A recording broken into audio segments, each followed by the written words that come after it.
सम्मानित राष्ट्रवादी साथियों, आज मैं श्रीनिवास राष्ट्रवादी संस्थापक भारत रक्षा दल ट्रस्ट राष्ट्र एवं समाज की बात के मुद्दे के ऊपर जम्मू कश्मीर में हो रहे विधानसभा के चुनाव के संदर्भ में अपनी बात रखना चाहता हूं। सम्मानित राष्ट्रवादी साथियों, आप अवगत ही हैं कि जम्मू का अतीत क्या था।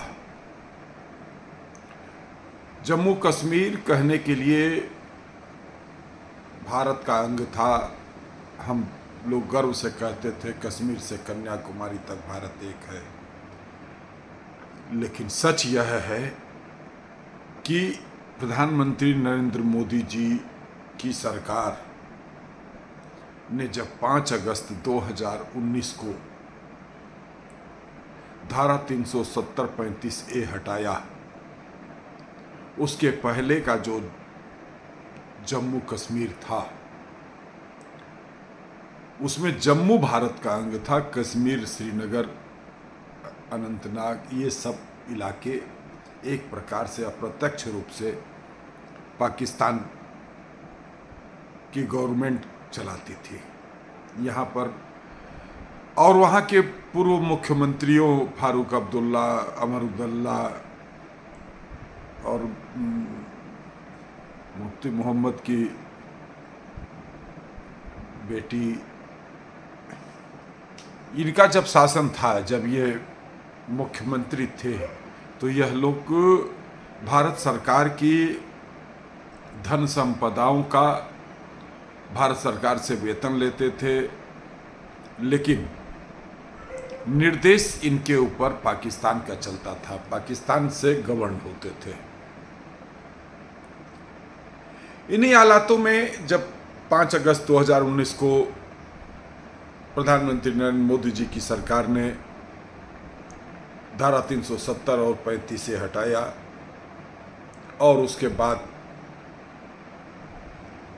एलजी के रूप में मनोज सिन्हा जी की नियुक्ति की, तब धीरे धीरे जम्मू कश्मीर के हालात सुधरने लगे। सेना का भी मनोबल ऊंचा उठा, क्योंकि पहले सेना को यह आदेश नहीं था कि उनके ऊपर ईंटा गुम्मा पत्थर चले, लेकिन वो गोली नहीं चलाएंगे। लेकिन जब वर्तमान सरकार ने सैनिकों को खुली छूट दिया, तो उसके बाद पूरे जम्मू कश्मीर में, ख़ास तौर पे कश्मीर में पत्थरबाजी की घटनाएं ये सब रुक गई। काफ़ी आतंकवादी मारे गए, काफ़ी लोगों को जेल हुआ और धीरे धीरे यह स्थिति सामान्य बन गई। और अब कहीं न कहीं भारत सरकार ने जम्मू कश्मीर की जनता के मन मस्तिष्क में यह बात फीड करने में कामयाबी हासिल कर लिया है कि देखो, खाओगे हिंदुस्तान की और गाओगे पाकिस्तान की, अब ये नहीं चलेगा। और ये बात जनता ने मान भी लिया है कि नहीं, अब पाकिस्तान से हम गवर्न होकर के नहीं चल सकते हैं, क्योंकि कदम कदम पर राष्ट्रद्रोही शक्तियों को किसी न किसी रूप में खामियाजा भुगतना पड़ रहा है। अब जब ये हालात, जब ये परिस्थिति भारत सरकार ने निर्मित कर लिया कि अब जम्मू कश्मीर भारत का वास्तव में अंग है और वहाँ पर भारतीय लोकतंत्र अब परचम लहराएगा, जो 2024 के लोकसभा के चुनाव में भी दिखा कि जहाँ कभी अतीत उठा करके देख लीजिए, कांग्रेस शासनकाल में पाकिस्तान चुनाव ही नहीं होने देता था और चुनाव में कोई वोट नहीं डाल पाता था। पाकिस्तान के पोषित,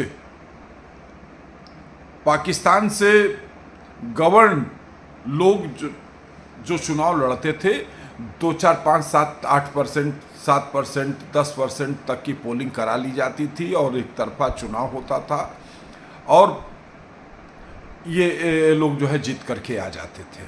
लेकिन आप देखिए 2024 के लोकसभा चुनाव में 60, 62, 65, 58% तक की पोलिंग हुई, यानी कि जम्मू कश्मीर में लोकतंत्र बहाल हुआ। यह पाकिस्तान के मुंह पर एक तमाचा भी था।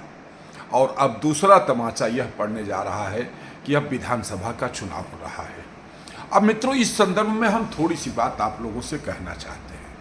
इस चुनाव में भी देखिए राष्ट्रद्रोही शक्तियां सक्रिय हो गई हैं, क्योंकि भारत का जो लोकतंत्र है, हम अपनी बातों से कितना भी तर्क दे करके आपसे कोई भी बात करें, लेकिन भारत का जो लोकतंत्र है वह जनता का तंत्र है। जिसके पक्ष में ज़्यादा लोग खड़े होंगे उसकी बात मानी जाएगी। और कश्मीर और के हालात से आप अवगत ही हैं कि वहाँ आबादी किसकी बहुत ज़्यादा है। यह बताने की कोई ज़रूरत नहीं है। कहने के लिए वह अल्पसंख्यक हैं, लेकिन वहाँ 80-90% की आबादी केवल एक समुदाय वर्ग की है। अब उस समुदाय से भाजपा कैसे उम्मीद कर सकती है कि वह भाजपा को वोट देंगे। अब ठीक है, कुछ जागरूकता आई है, आ रही है, आने लगी है, थोड़ा बहुत लोग जो है मन बदलने लगे हैं, ये मानने भी लगे हैं कि हम लोगों को धार्मिकता के आधार पर केवल बेवकूफ़ बनाया जा रहा है और समाज में एक वर्ग विशेष या धार्मिक जो सौहार्द था उसको खराब किया जा रहा है और हम लोगों के प्रति नफरत का भाव पैदा कराया जा रहा है। और उसका कहीं ना कहीं शिकार हो रहा है एक आम मुस्लिम, एक आम नागरिक, जिसको दाल रोटी और अपने घर परिवार की दुनियादारी से मतलब है, लेकिन वह कहीं ना कहीं वो भी धार्मिकता के आधार पर शिकार हो रहा है, उस भेदभाव का शिकार हो रहा है, क्योंकि इन लोगों ने इसी रूप में उसको प्रस्तुत किया है।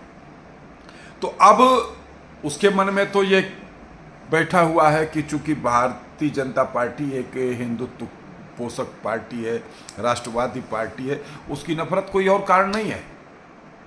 उसकी नफरत की यह है कि क्यों ये इनकी है, वो स्वयं कट्टर है अपने धर्म के प्रति, लेकिन दूसरा थोड़ा सा भी अगर हिंदुत्व की बात कर दे तो वो उससे नफरत करता है। इस नाते वो इस पार्टी को वोट नहीं करता है। तो अब चुनाव वहाँ पर हो रहा है और इस चुनाव में उनकी जो भूमिका होगी इसमें भी हम सब लोगों को संदेह है कि वह राष्ट्रवाद के मुद्दे पर शायद ही चुनाव वोट करें। तो हम लोग तो यही बात कहेंगे। और एक कांग्रेस का जो है एक चरित्र भी सामने आ रहा है कि धारा 370 जब था तो धारा 370 35A का मतलब समझ लीजिए कि जम्मू कश्मीर की विधानसभा 6 साल की थी और वहाँ पर कोई आरक्षण नहीं था, दलितों पिछड़ों का कोई आरक्षण नहीं था। अब जब धारा 370 के होते हुए और उस धारा 370 35A का समर्थन कर रही है अप्रत्यक्ष रूप से कांग्रेस, क्योंकि उसका जो है फारूक अब्दुल्ला की पार्टी से समझौता हुआ है और फारूक अब्दुल्ला ने साफ कहा है कि यदि हम सत्ता में आएंगे तो धारा 370 समाप्त करेंगे।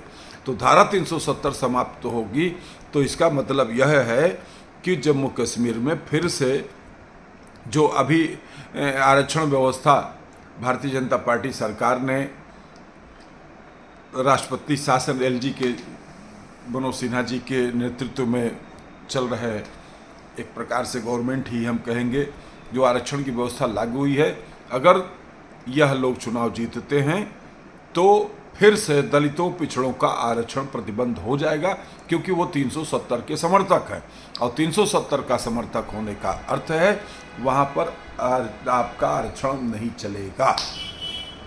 और कांग्रेस का दोहरा चरित्र भी देख लीजिए सामने आ रहा है कि 370 को वहाँ पर वह उस पार्टी को सपोर्ट कर रही है, उस पार्टी से गठबंधन कर रही है जो 370 की समर्थक है। तो इनके दोहरे चरित्र को भी देखना है। मैं वहाँ की जनता से आग्रह करूँगा कि राष्ट्रवाद के मुद्दे पर आप वोट करें और गलत प्रलोभन के आधार पर वोट न करके एक समृद्ध समाज के निर्माण में अपनी भूमिका निभाएं।